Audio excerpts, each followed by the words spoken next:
What's up, D learners? It's your girl, Lady D, DTalford Training Solutions. So, good morning. Hello, everybody. I am coming to you today from Jonesboro, Georgia.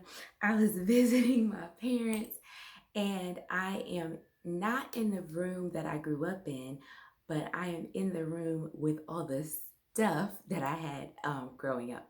So it made me a little nostalgic, and I wanted to just give you guys some background on who I am education wise and kind of what shaped me into being Lady D of DTalford Training Solutions. So I'm going to take you on a quick mini tour of this room just to kind of show you that some of these things I didn't have when I was growing up, but most of this stuff is the same thing that I had. So let's get started. So this is not my television, but I did grow up having a TV in my room. Of course, Barack Obama was not yet president, but as you can see, all of my old stuffed animals are on the floor. And then this scary looking doll that I've had all my life. And then my pillow from college. And then what my mom does is she loves pictures. So she put a whole bunch of pictures up of my family and my kids so that whenever I come to visit, I will feel like, I don't know, I guess that I'm at home. So there is that. So all the furniture that you see is the furniture and my stereo from my youth. Don't make fun of all the mismatch in color and such. So that was the room. And so now I want to talk to you about what I'm actually here for to talk to you about today is kind of like, all right, who was Lady D and like how I even started on this education path. So I'm going to talk about my education background mostly in this video. So I have my notes as usual because I have a tendency to get off of topic. So I was born in 1981 in Teaneck, New Jersey. My parents are from West, South Georgia, Alabama, Lynette, LaGrange area, but they moved to New York. And then by the time I was born, they moved to New Jersey. So I was born to a mom that was 39 and a dad that was 42. So they're 4 years apart. My parents have been together since my mom was 15 and my dad was 19. And they got married when she was about 16 and he was about 20. So they had been together for many years when I was born. So I have 2 sisters and 2 brothers. And so the sister closest in age to me was 14 when I was born, and the rest of my sisters and brothers were 20 when I was born. So my mom is the church lady. She is like the lady that goes to everything at church. So my brothers and sisters, she was not as big of a church lady. They went to church on Sundays. But by the time I was born, it was church. So I grew up going to many different churches. And so I would go to all these different churches all over New York and New Jersey with her. And there was not a lot of kids at the church I went to. There's actually, I don't really remember hanging out with maybe 1 or 2 kids. None of them were the same age as me. So we would go to places and she would find kids and she would pull me and drag me. And I'm like, no, I just want to sit in church with you. And I would just want to sit with her in church and color and sleep and eat my snacks. But she was like, no, you're gonna meet these kids. So she would drag me and she would introduce me to the kids and say, this is my daughter Danielle. And I'd be hiding behind her. I was so shy back then, hiding behind her leg, like, oh, please, please, Lord, just help me. And she would say, and she's gonna play with you guys. Is that okay? And then the kids would be like, yeah, come on. And so I would just stand there quiet like a weirdo and watch the kids play and just follow them around. And eventually I would find someone to hang out with and start talking to. But I was very, I just did not, I grew up in a house with all adults. Playing with and hanging out and socializing with kids was not my strong suit.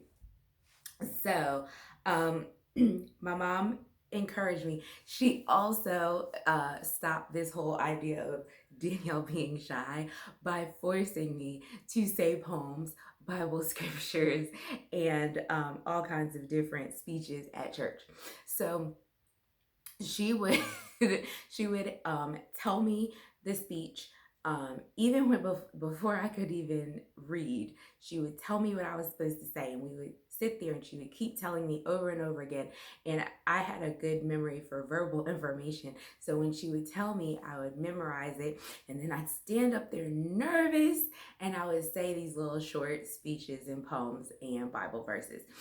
So that's kind of my introduction to why I kind of probably public speak now, is because back then my mom was very much into, you're gonna get up there and say this Bible verse.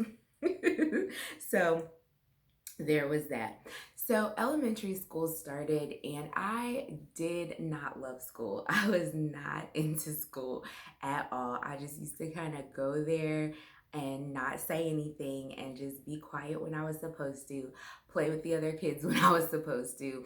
And I tried to avoid doing homework like the plague. I remember my report cards would typically, 1 was excellent, 2 was good, 3 was like mediocre, and 4 was failing. And I would like just kind of skate by with 2s and 3s, just high enough to not be noticed, like just leave me alone. So I loved, at the time, I loved math, addition, subtraction. I found it very fun to do that, but I did not like reading. I detested, hated with a passion reading. So I would avoid reading. And because I had good verbal skills, I knew how to fake read. So what I would do is I would listen to other people while they were reading to the teacher. And so we all read the same book. So I would take the book over there and I would read with so much passion and emotion and make it seem like I knew what the story was. And I already heard my friend read it, so I knew exactly what was happening in the story. And no one ever noticed that I really could not read that well. So I say, I couldn't read until about the 5th grade because I had the capability of, I knew words, I knew what some words were, I knew kind of how to sound them out, but like I read so slow that it just really, and I had no comprehension skills. So unless somebody read it out loud to me, I did not know what the world that book was talking about. So I just pretty much faked it until my 5th grade teacher was like, yeah, no, read this sentence for me. What? Read what? Read this sentence for you. Okay, so moving on, my sisters went to my 5th grade class because at the time they were about the age of some of my friends' parents, and my mom was like, I don't know what to do with her. Just go up there and talk to this teacher. So they talked to the teacher. And then from then on, for about through the rest of that school year, every single weekend I would spend at one of my sister's houses so that I could read a book and ask them questions about it. And I spent hours and hours and hours and hours reading. It was so horrible. It's like I re-taught myself how to read. I would read little tiny parts, and then I would, if I had a question, I would go ask my sister what the word meant, because we had a dictionary, but me reading the dictionary would not help me because I could hardly read and comprehend anything. So I'd have to ask them what words meant. I had to write words I didn't know down. I had to write a statement, a paragraph about every chapter and what it meant. And so that's how I got caught up. It took me about 2 to 3 weekends of starting from everything I had not done in 5th grade, and I got caught up. And that was my first semester of school where I got straight A's, and it felt amazing. I was like, oh my gosh, everybody was so proud of me. They were giving me money. They were like, oh my gosh, Danielle's caught up. Danielle got A's for the first time. And after that, from 6th to 9th grade, it was just like, okay, I know what to do. A. And I have other videos where I talk more about reading and how I work on reading. So as I make those videos, I will link them in the description down below. So 6th through 9th grade, I was just having a good old time getting my straight A's. But just because I got straight A's, I did not want to hang out with the nerdy kids. So I wanted to hang out with the fun people. But what were the fun people always doing? Something they weren't supposed to be doing. So I used to get in trouble a lot for not being where I was supposed to be. And I used to have a really short temper, so and a big mouth, so that doesn't go well together. So unfortunately, I spent a lot of time, even though I was getting straight A's, getting into a lot of fights. So moving on from there, around 9th grade, I kind of said, all right, I really want to change my life. What is it that I want? So after a really bad fight that I had in 9th grade, where my face was actually swollen, I asked to not go back to public school and to finish out the year homeschooling. So I was homeschooled in 9th grade.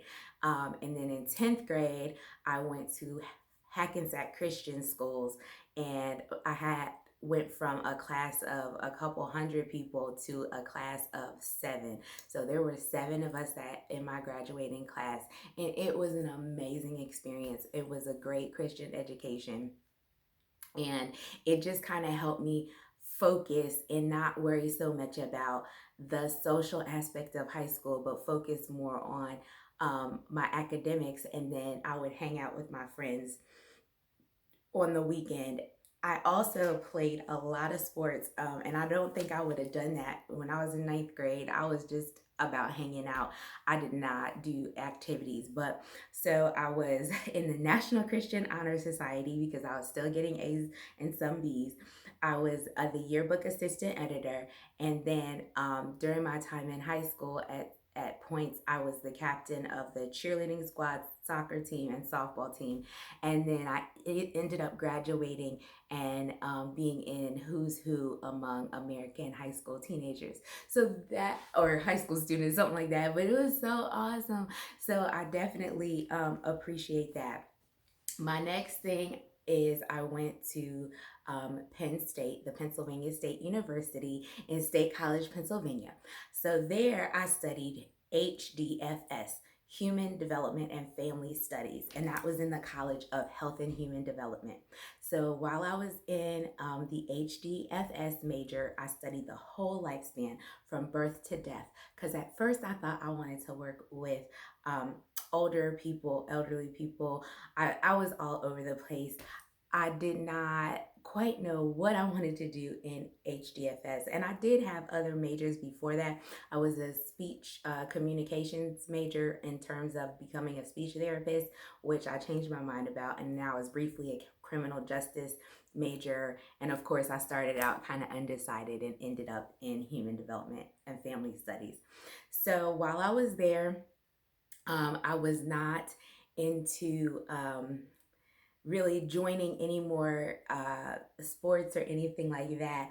I was so into, I just wanted to be at college and have a great time and have fun. And so I became a Kappa sweetheart. That is an auxiliary to the fraternity, Kappa Alpha Psi. And so it was awesome. I had a great time. I loved college. I love college so much that I graduated with a very low GPA. Like I had to, in the like 11th hour senior year, kind of get myself together so that I could graduate, because I was just having so much fun. So once I got out of Penn State, I wasn't quite sure what I wanted to do. I thought that I wanted to be a youth pastor. So I started working, I was working full time doing collections, but part time I was assisting with the youth group at church and working with middle school girls. If anybody knows about middle school girls, um, so I kind of shifted my thoughts and went from, I was working on a Master of Organization Management and a Master of Christian Counseling at two different schools at the same time.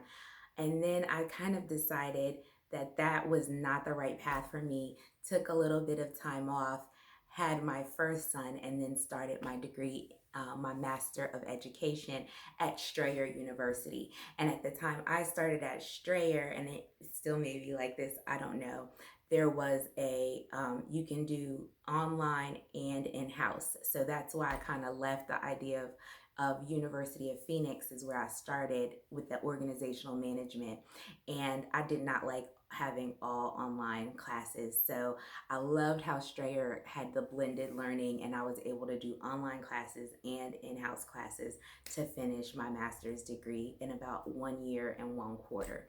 So that was absolutely awesome. I did at one point start my PhD, and I could so finish a PhD and do research, but because that is my love. I love researching stuff, and which is funny because I didn't read until 5th grade and I hated reading.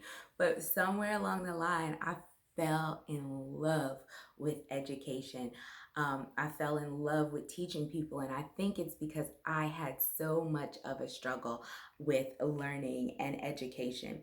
So pretty much that's how I got to where I am today, to Lady D of DTalford Training Solutions. That is my education background. So remember to train up a child in the way they should go, and when they are old, they will not depart from it. You are the most important person in a child's life, and it is up to you to help them reach their potential.